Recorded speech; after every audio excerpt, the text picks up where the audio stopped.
embrace it and take it forward, because that's what how y'all won this.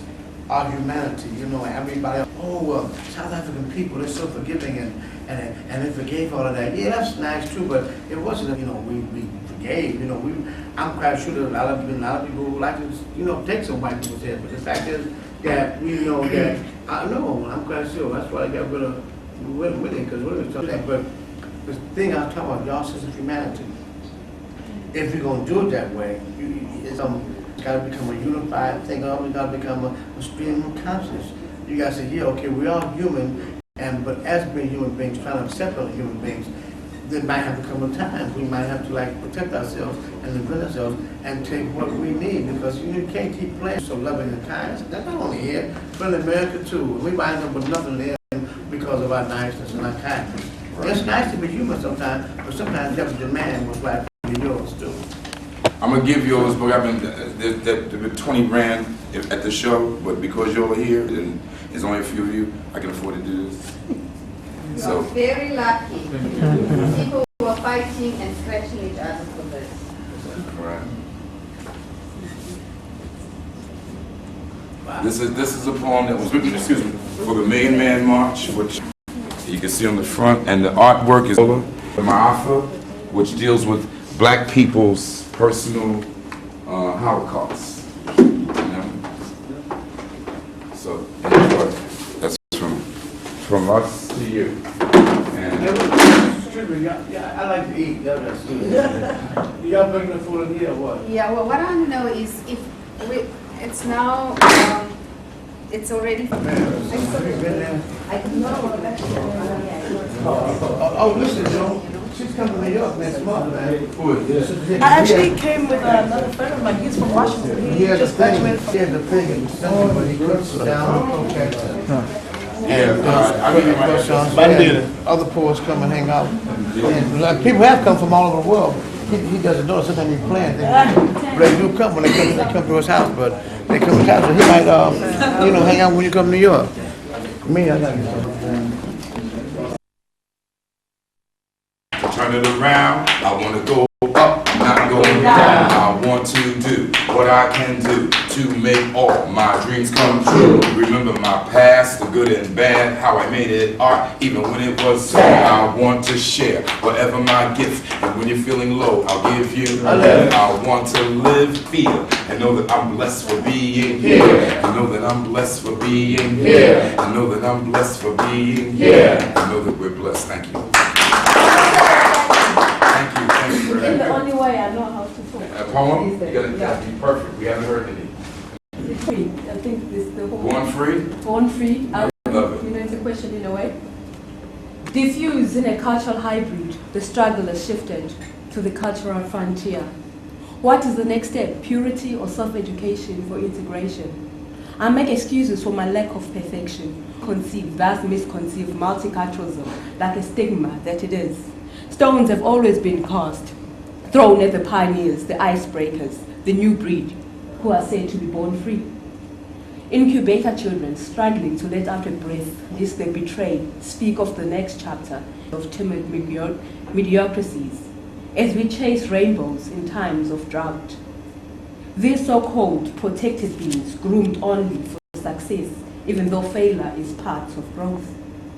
They're said to be born free, the burden of a history misinterpreted, thus misunderstood. We have once delimited our convictions, alienated our defenses, lived with dust, worked in dust, ate dust, embraced dust, moved to dust ourselves up. Woo! Give it a hand.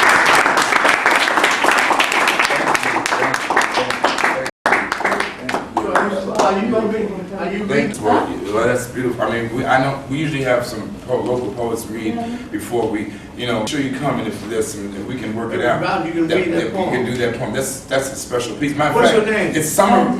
What's your name? Bandile. Mandia? Bandile.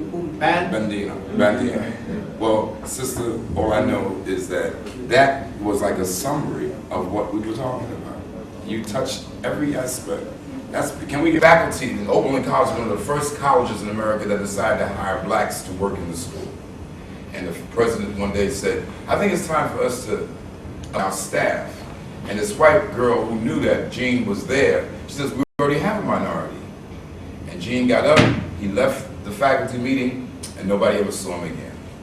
He was very upset. I'm sure over here he would have been mixed into that world of the coloreds and probably would have found his space or whatever, I don't know. But in America, we have quite a number of folks who have been a result of black and white relationships who know that they're black, and they don't even mess with that.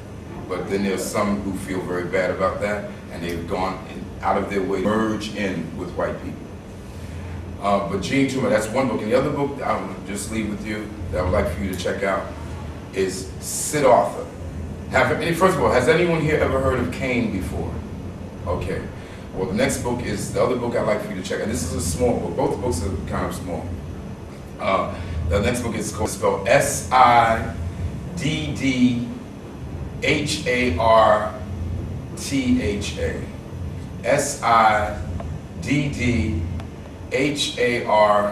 Siddhartha.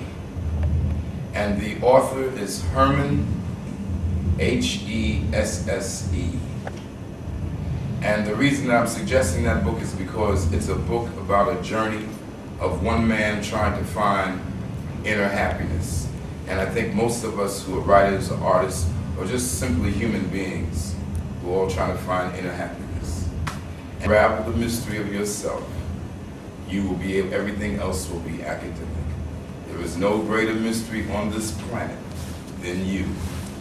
It's not white folks, it's not other black folks, it ain't Zulus, it's just you as a human being.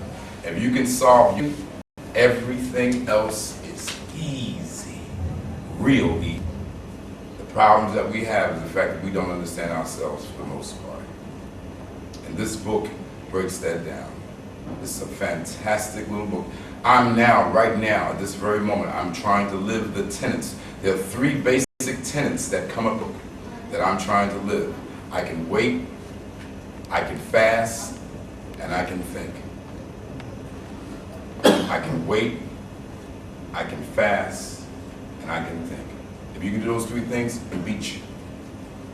You can go to jail like Mandela for 27 years and be okay. 37, doesn't matter, because you're not really there. You're doing your own thing. So that's it for me right now. We're gonna hope to get some questions, but I want, I just gave you my take on poetry and marketism. Yeah, I've started, poetry, I think a poet, it's a big job being a poet, because a poet is basically responsible for the maintenance of sensitivity and expression. And that's a big job, to deal with sensitivity and human expression. So, to get to that job, a poet has to have a lot of experience.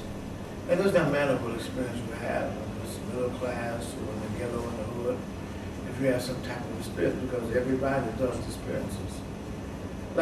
Just like yesterday, okay, everybody went off somewhere else yesterday, but I got up in the morning and I had a nice little run, and I came back and had a nap. Then went out and got on the street, because I didn't get to get into the street, Johannesburg, like I wanted to. I find out from my ride or anything is when you get down with the people who are in the streets, who live on the basic level of the streets, that's where you get all your information from. You got your institutions, but your institutions are basically run by people who want to keep a job. So in order to keep a job, they got to, suck out somebody's booty and do that. They're going to, color it, fade it, twist it, distort it. When you really have to go onto the street. So after I took my little nap, I went walking. I was in Cape Town, so I'm saying, but I see it's a resort town. I see all the white people got all the land and they got everything locked up. So I'm saying, I know there's some black people, which they were brothers and sisters who living down on the beach, living in the rocks. This one little brother, he had constructed a little tent on these rocks. But he wasn't too far with the water. This is like where the water was to come up, but he constructed, I took a picture of it, he constructed this little tent on these rocks. And then there was some other brothers living in the steeple on the grass. But anyways, I began to walk, because I walked about with a camera. But I ran into people. Now the first sister I ran into was a true example of what I've been looking for since I've been in Africa. When I got to Johannesburg, I expected to see some, I wanted to see some huts and things. I wanted to see some people would, you know, trade pairs, but phone and Vodacom, KFC, and McDonald's. I was just like, where is Africa? You know, we just, it's ain't here no more, like, you know, America and Europe, it just took over our spirit. So I happened to be running, I happened to be walking. Here comes the sister. She had a tradition, she had a wrap around her, she had a rag on her head, and she had a big sister. She had this huge bag on her head, and she was just walking just gracefully with that bag. She said, there it is, there's Africa. So I took a picture of her, and I don't know if I take a picture, but I ended up giving her 10 rands because I know she was homeless. And then, but my greatest experience out there was, I saw these two old Africans, you know, older brothers, so they about 60, 70. They were drunk, man, they were drunk. They were coming, I just got shaped up at this barber shop, and it was on the street, but they was holding hands and they was staggering, but they was holding hands and he was holding hands in his hand. It was like, you know, we helping each other get home to wherever home is, but they were drunk. So I walked up on them and I said, let me take a picture, because it was, I said, well, you know, I give you, you know, but I gave some money anyway, because I know they would probably go on somewhere to some empty building, but I'm steady found them. I said, no, and she was so, her legs, there was something wrong with her legs because they walk a block, and then she was standing just a minute. And he grabbed her hand again, and they walk another block. So when I got up close to him, I said, well, when I got close to her, I said she had scars and things, like somebody that beat her up on her leg. She had scars, so I guess her leg was just, somebody just beat her so bad on her leg. So I kept trying to tell him, you know, let me take a picture, let me take a picture. And then his brother named Jacob. So Jacob, give us that, let me take this picture. And I gave him some. So he told me, he said, the reason they don't want you to take that picture is because, you know, they took our pictures for the passports. They took our pictures when they tortured us. They took our pictures when they raped us. They took our pictures when they, and I brought them back. So, and she said, you know, she was tortured. So I guess me taking her picture would have probably brought back a whole lot of memories. So that just, you know, it blew my mind. But I just had to get a picture because to me, they were who black people were all over the world. Two old black people who've been through all kinds of stuff, hanging and walking, going somewhere, but just holding your hand. So I didn't get it from, I took it from behind. So I got that picture. When I get that picture, printed, that's going to be one of my big pictures. But then to be out there and the people, and to feel the people, and because I talked to other people too, like people who had been in Robben Island, and homeless and on drugs, and the experience of South Africa came to me yesterday, just like, you know, because y'all have been through a lot here. Y'all have really been through a lot. I mean, we got our so-called freedom, just basically 100 years ago, but y'all supposedly been free as a people 11 years ago, so there's still some things going on here that's underground, that's bubbling beneath the surface. So, I mean, for young people like you who want to write, it's very important because your intelligence, your vision of what the future of South Africa is going to be is very important because y'all, this is y'all country. They're like, I'm saying, flying over the country. I'm saying, all this beautiful land that white people got. And I'm saying, ain't no black people got no farms in here, they ain't got no land. Oh, well, they're still working on it, But I thought that was supposed to be in the revolution, to get black people to get some land. So somewhere y'all gotta find somewhere to get. And poetry can do that for you. Poetry can do that for you. If you go out and connect with other people, raise their consciousness. Revolutions, man, all revolutions I know, I'm quite sure Doom knows that people run what was theirs, back what was theirs. And that was the land. You know, that was the land. So I ain't here to tell nobody to go out starting with start killing the boys or whatever, but I'm saying, you have to get some of this land because this is y'all's country. You know, y'all should have some of this country. Just to be celebrated, okay, we still got some taxes that we didn't want to wipe out, so we still got some jobs and we got some farms and, you know, things that happen. That is not fair. Y'all are supposed to be getting some of this land. And I think that to be here at y'all time, when this point in South Africa is very important, and to be able to want to write is even more important because y'all got to be the next voice for real fairness in this country. To be able to get what's rightfully yours, y'all got to be that voice. But it's got to be a strong voice, and it's got to be, a united voice. It's got to be a voice of power to understand, hey, somebody got to give us what's rightfully ours. Y'all are very important right now. And all of that is about experience. When I first came here, when we first had a workshop in Johannesburg, the young kids came in, and I could see on their faces, it was still disappointment. And as a matter of fact, before we even, he'll tell you, before we started about the workshop, I said, well, y'all gotta fix up, there's something now going on here. Y'all gotta tell me what's going on, with y'all, because I can look in y'all's eyes and see that some of you ain't happy. You can know that you've been thrown out by the politicians, or, you know, there is no freedom really going on, and y'all still have nothing. So boom, boom, one by one, they begin to come up and tell us. Why did, Miss One Brother came up, he said, why do people have to keep coming to us, and why do some of our poets have to keep telling us about how the disappointment and disillusionment and the sadness in our eyes? When are we going to get this sadness out of our eyes? When are we going to realize that, you know, it's time for us to be happy, because y'all no longer victims now. I made another problem. Y'all no longer victims. Y'all are the victors. Y'all have gained a so-called revolution you won. So y'all supposed to be walking around with a sense of elation and a sense of, trepidation and all that are supposed to be coming to you. And if they don't come to you, then you're supposed to start writing about them. But that's why Minnesota here, when we were 19 and 20, we just see there was things that black people in America wasn't getting, that they should be getting, or deserved what they would deserve. So that's why we started writing. That's why we started ranting and raving. That's why we wrote Niggas Scared Revolution, or New York, or When the Revolution Comes, because we wanted those in power to understand, boom, it's time for y'all to give us some of what we deserve. We've been here, you killed us, raped us, left us, and we worked for free. If there would be no black people picking cotton, there would be no Wall Street in America. There would be no empire. So we just, boom, boom, we just got our heads together, and it was time for us to start doing this. And there have been some changes. Not everything has changed, man, because basically, you know, just like everybody else, the rich come in with their money and they corrupt these niggas, and they corrupt these, and they give a few handouts, few crumbs to these niggas, and they be on top and they start playing the game. So basically, a lot of us go on in America too, so we have that in common.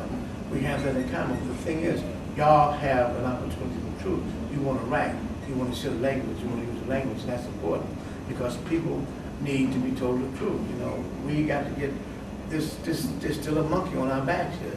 Like there's still a monkey on our backs in America. So that's why we're still doing it, because we're exposing a whole lot of young spoken word artists in America who are just pushing the word out there so bad and so tough in America. We just been filing. Remember Mir Suleiman and Black Ice and a brother named Boogeyman and some other brothers who just, we just had a thing about 2 weeks ago. It's called Poetry in the Woods of Michigan. I was ready to quit. See, I'm retired. I don't need to do some more. These young brothers got it. And see, y'all was supposed to be that generation that everybody could say, hey, man, you know, we're listening to them, they're strong, their voices are vibrant. We got to let them, you know, take some of this power now and move on and take us on, because that's how important. Experience. Responsible for the maintenance of human sensitivity, human expression. There's people out there who need to be, I say, taught, not politics, but need to be coached on how to express themselves, because torture, beat downs, rape, there's still a lot of people here who are in pain, and y'all have got to try to learn how to relieve some of that pain with your work. You know? Thank you.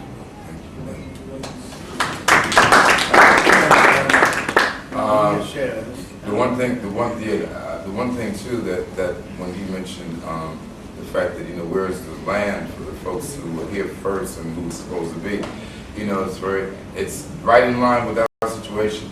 In America, we have done all that free work. And does anybody know what they promised America after with the emancipation? Huh? Are you from that? Well, they black person 40 acres and a mule. How many black people do you think got it? Huh? How many black people do you think got 40 acres and a mule? Nobody.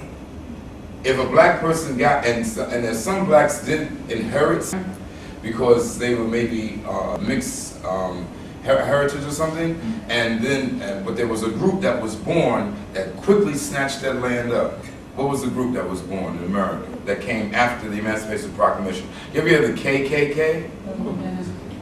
You see, the Ku Klux Klan. See, there was no Ku Klux Klan during slavery because that didn't make no sense. Why would you kill your property? You know, you're not going to destroy your property. But now your property is is free. Now your niggas say they ain't niggas no more. Y'all are still my niggas, and if you ain't gonna be my nigga, then you're gonna be hanging. It's very basic. So, and I'm gonna tell you something. You know, people talk. Uma and I have both been addressed this week as being the catalyst for the movement in South Africa. I mean, we've gotten more praise about what we've done with our work and how it set off the ANC and how it set up certain things, and then come and document all this. And I just want to return the favor. We look at South in America that day. And that's not an exaggeration. I'm very serious. I mean, when I met Winnie, I was in tears. As far as when I said there was no more beautiful woman on the planet than Miriam was already in love with her. Let him Mbulu was fine. And Let Him Mbulu was fine too. And I love you, Master Killer. Please. I mean, y'all have been feeding us for a long time. We got our name from a South African poet. Willie. They call him Little Willie because Mike can say his first name. Coach Cecile. You see, I can't say his last name right. Coach Cecile. Yeah, what's his first? How do you say his first name? How do you say the first name? First name is how do you say it? Kirapete. Oh, see, that's a whole bunch. That's why they call him Little Willie. That's why they call him.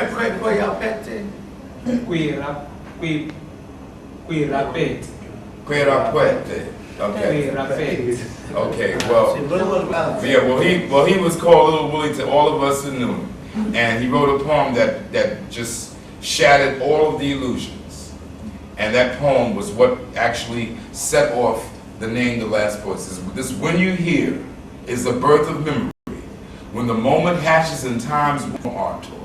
The only poem you will hear will be the spear point pivoted into the punctured marrow of the villain, and the timeless native sun dancing like crazy to retrieve rhythms of desire fading into memory.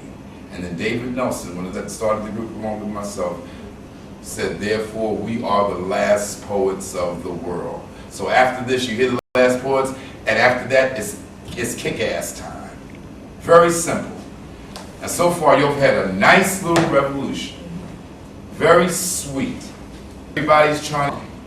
Some folks are trying to be lovely. Some white folks are smiling all day. And some black folks are smiling back at them. But the white folks still own the banks. White folks still own the wealth. We just came from Cape Town, like I said, a little resort town. White folks own everything. Black folks are still struggling. There's a lot going on here. And y'all are just at the beginning. Y'all are at the door sill. You haven't gone through it yet. And in America, we're in the same situation. Black folks don't own hardly anything. It's a white man is giving you an opportunity to be the CEO of something. So you get your name in lights. We know some black folks that have been sitting on the boards of things. We were just talking about a cat named Reginald Lewis. He was the head of Beatrice International. You know, just wonderful. Largest food distribution in the world. He was, but started getting real large. He started thinking of other ideas of maybe getting other blacks involved and making some kind of black united front with that. What happened to him? He contracted cancer. Actually, it wasn't even cancer. It was it was cancer. Brain cancer. Yeah, brain cancer, and he died. Yeah, and the character who can take you out at a moment. And see, and he's particularly, because I'm reading the book second time. I read the book, it was the last story. And he told his wife, he said, you know, see, the worst thing he said could happen to me was for my mind to be attacked by cancer, because he said I used my mind as a weapon to disprove the theory that people of color could not, you know, be financiers. And he said I had no protection, which he didn't, because he was out there by himself. A lot of people, black people, didn't either like him or they were jealous of him. So he was forging ahead by himself. He made deals. First he bought the place called McCall Pattern, which sold patterns, you know, and he bought it for 18. He bought it for 22.5 million. But after 3 years, when he sold it for 65 million. He was a financial. He was a lawyer. But he wanted to buy. He wanted to become a leveraged buyer. He became one of the best in the world. But like you said, he had too many other brothers and sisters around him. He had to deal with a lot of white people sometimes, and you know, stress. Yeah. And he was a lot. He would fly so much all over the world. He had man, but he was one of our giants. A lot of people don't know about him, man. Right. You know. Take care of yourself, brother. Thank you for coming. Yeah. Okay. See you tonight. Take care of yourself. Okay, man. All right. But bye. It's very important that we and see, the thing I was gonna tell you too, okay, we keep talking about y'all, just at the beginning. Basically, I really true hope that some of you are in some of these colleges learning about finance, learning about, you know, how to run corporations, because basically, sooner or later, they're gonna have to let y'all in, because like they're gonna have to share wealth, they're gonna really be some bloodshed. I mean, basically, that's what it comes down Basically, to. But I hope that y'all are in the colleges and learning things about how to run a government, how to run companies, because, see, that was one of our biggest mistakes when we were young. We just talked about tearing stuff down, burning stuff down, and we didn't have no solutions how to, before you go along, any revolution is about building institutions so your next generation can have something. So, and that's why you look in America, you see all the cash and the drugs, and I don't think they want to be hit up because we basically didn't leave them that much to deal with. So when the time came and, you know, all the little Jewish guys, the Italian guys, you know, Irish guys had the mom and pop stores and their neighborhoods, they looking at Arabs and Koreans and everybody else selling them stuff, and they want to do them. All we'll get something is to get out there into that grind and start, you know, slinging whatever we can to get what we want or whatever, become a rap artist. So think about Mr. This Constitutional Revolution, about what institution you're going to build to help sustain that revolution. Not only help sustain that revolution, but your culture, your heritage, and your children. Because it's very important to have those type of ideas to how do we keep moving this forward. Because the white man's always thinking the future. He's always. I mean, it's not that all of us, but some of us just think for the moment in time. Right. And that's where he always gets it. But instead of programming long term, we just think for the day. And that's what y'all gotta stop doing. Program for the long, for your children, for your grandchildren, for everybody else. Let's open it up, because we've shared with you some of our deepest thoughts and ideas and some of our opinions and influences and so forth. Now, whatever questions you have, poetry, it doesn't, and if it's not, and if you do have a poem that you want to share, you can do that as well. It's a poetry workshop. We would, matter of fact, I would really, really, really welcome that. If you have something that you want to share, please, this is the time. Be first. And don't be afraid now, because don't come down and fake the funk. If you're writer. Well, I want just. And want to ask a question? Yes, please. Okay. In our situation, as you've discovered it, and pretty much it is theft and still it runs deeper. Right. Now, the problem is, apartheid, we all knew that we faced a common enemy. Right. Right. Now, the enemy is no longer there. It's disguised behind the ideal illusion of success. Right. To the point where we chase the apparition of success and leave the essence of us, the roots. Right. You look at tourism, I'm sure they showed you. Yes. But you know, none of that, we make it. But we don't own none of that. Right, right. Now, in what way? Poetry. I mean, I heard you making a good allusion about food. Poor person, we just want to live. Right. The spices and everything else, it's really a luxury. We just want to stand enough for the next day, another battle. Hence, the word poetry has become irrelevant. That's why you got quite a half-full house, to be optimistic. Now, in what way? Because most of us here, we from 79 onwards, we just caught the tail of the apartheid. Then there's those who come before us that have been told that everything is free, there is no we all equal in many ways. And how something that we really don't want to stand for, then we go back into feeding our families. All right. Now the question is about, we're talking it. In what way can we emphasize the point? Can we unveil, can we uncover, pick up the carpet and actually deal with the dirt through poetry? Well, we'll see. All right, let's look at who you got here in front of you. We're the last poets. When we started, because it wasn't like some ordained thing from an institution. We didn't come from an upper crust. We came from the street. We came from the people's needs, and we were ordained by the people without the so-called dominant society. And we weren't yelling at white folks and saying, "Get your 45 next." We were yelling at each other. If you check out the history of the last poets, you'll see that we were talking, listen to our album, you'll see that we were talking about niggas. And who are niggas? Niggas were us. We were saying we were the only reason why we weren't really free. We were saying that we were the only reason why we hadn't made ourselves happy, why we had not taken charge over our lives. And as I look back when I was a teenager saying that, that's the most real shit that I've ever said. And it's still, and you got the same problem here. Yes, the white boy is not sitting up there as the president of your country no more. Now you got a black guy, and you got black guys with Mercedes, and you got black people looking like they're doing fine. You got black folks who are moving maybe into a white zone where only white people were once upon a time. And reality is the biggest problem that you've ever had.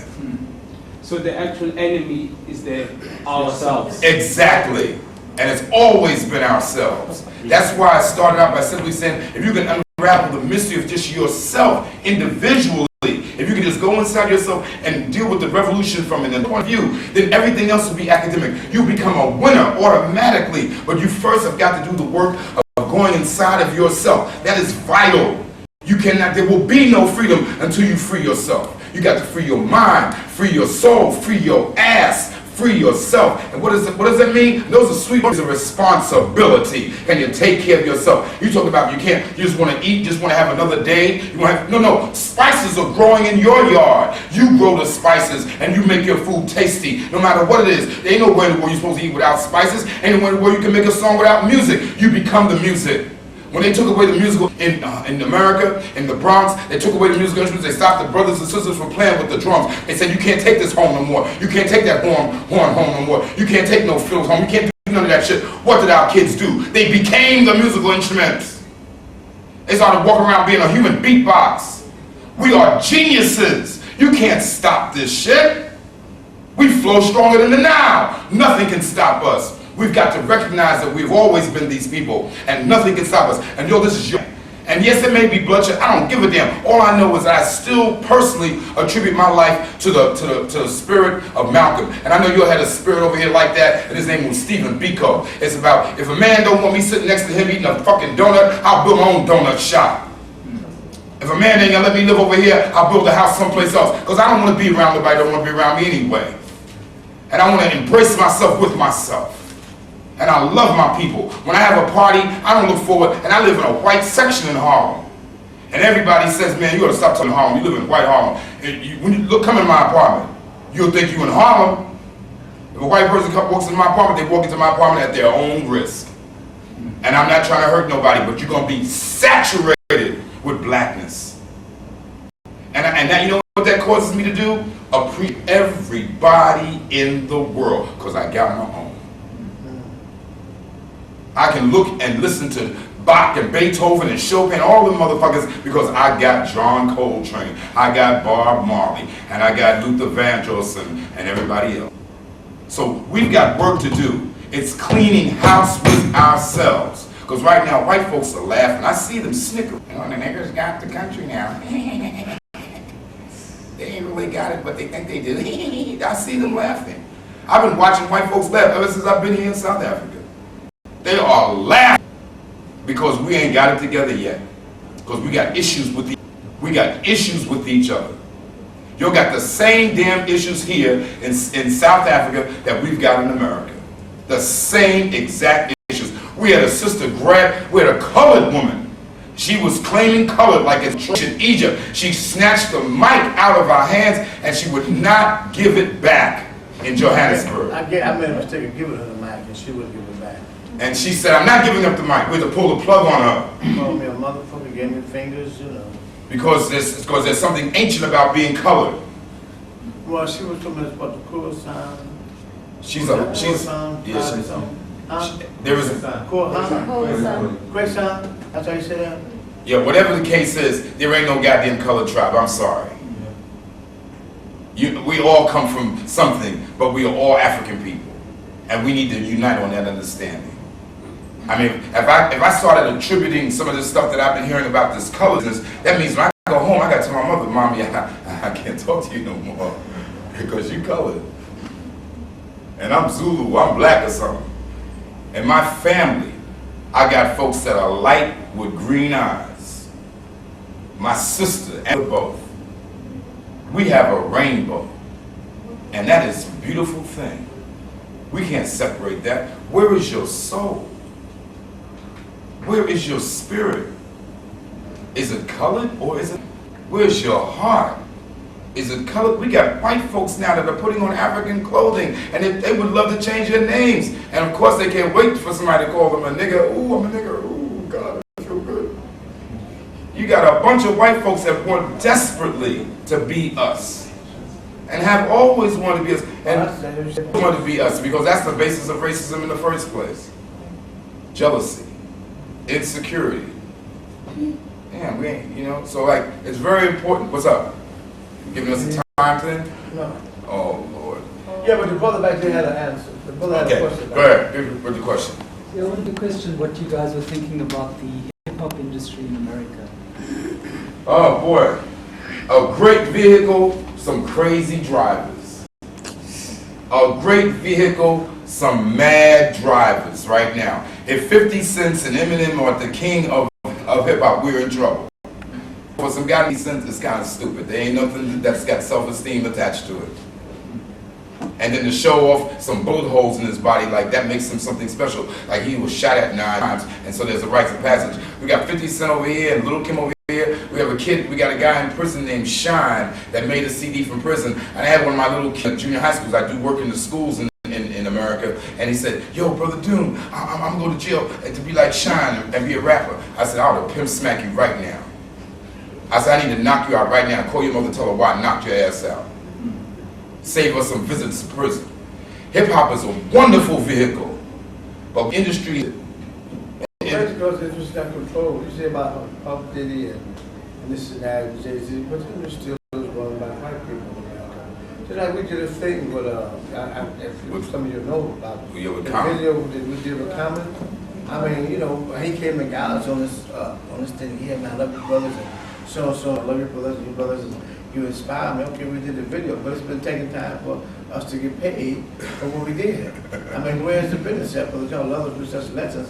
Where's money? So it's like it's a record company who say, well, you're going to get this percentage of publishing, you ain't going to get this and that. So we're still going through changes about trying to, you know, see what comes to us.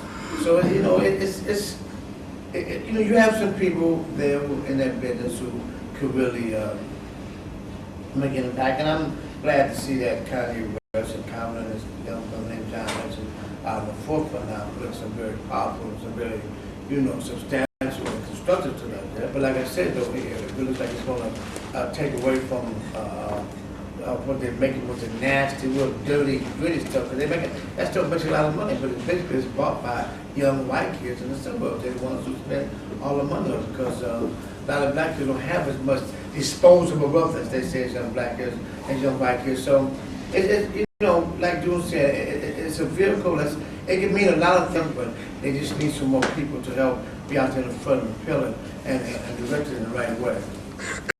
Sorry, I just had to comment on that. Like, I don't necessarily agree with the viewpoint that like hip hop is in a state of crisis because, I mean, as much as they put out really good music and to take off, and it's got the industry really shaking in their But the young kids who live in the hood and who live in the ghetto and hear that stuff and think they're supposed to be done actually go out and try to protect some of that shit on the records. And they're the ones who wind up in jail. They're the ones that fill in jail while the middle class motherfuckers who write that phony fake shit is making a lot of money. So we're talking about images. How do we change the way the brothers look at their women, the young women now? Because you got sisters now. I went to about 2 years ago about D12. Got a food from D12. I went to about 3 years ago. I went to one of his release albums. As soon as he got into the crowd on the door, there were the girls who was pulling them down their pants, backing up into him, and I'm just backing up into him. I'm saying, did this shit go on? Because he said, well, why I can't help it? This is what they think some guys go at this moment in time, and not just 18 and 17. We got little 9 and 10-year-old girls talking about how they gonna be somebody's freak, how they gonna be somebody. So we ain't talking about who owns this, but we talking about how you change the direction of the images and the nastiness and the filthiness of hip-hop. And there's still a lot of that going on because that makes money. And the thing about it is what he's saying, that image is pervasive throughout America. I mean, see, you might not be getting it here in full blast, I mean, because you're choosing what you're listening. we choose to. But if you choose, you might be able to do that because you're you're smart, got some consciousness, and I'm grateful, I'm thankful. Yeah. I mean, you're right here, listening to the last poets. I mean, you got, all right, let me put it like this. Before I came here, I was working at Rikers Island. Rikers Island is larger than Robbins Island. You got 25,000 black folks locked And up Puerto there. Rican. And Puerto Ricans locked up there. I don't think you got that many locked up on Robbins Island. And it's the largest penal island in the world. And a lot of those kids got there because they listened to 50 Cent and a whole bunch of other dummies. And I know that. When I go there, I'm a maniac. And I'm stepping on 50 Cent and Lil' Kim like a motherfucker. When the brothers see me, they get scared because they know, oh goddamn, here comes Doom. Right. And I'm not playing. Money means necessary. And that, I'm telling you right now, hip-hop can be a wonderful, wonderful vehicle. The idea of the words and the rhythm and the sound, we can disseminate information forever. And we can be funky with it, we can be classy with it, we can be a bunch of things with it. But there's the stuff that's being pumped all the time. The idea that they got this little Tarzan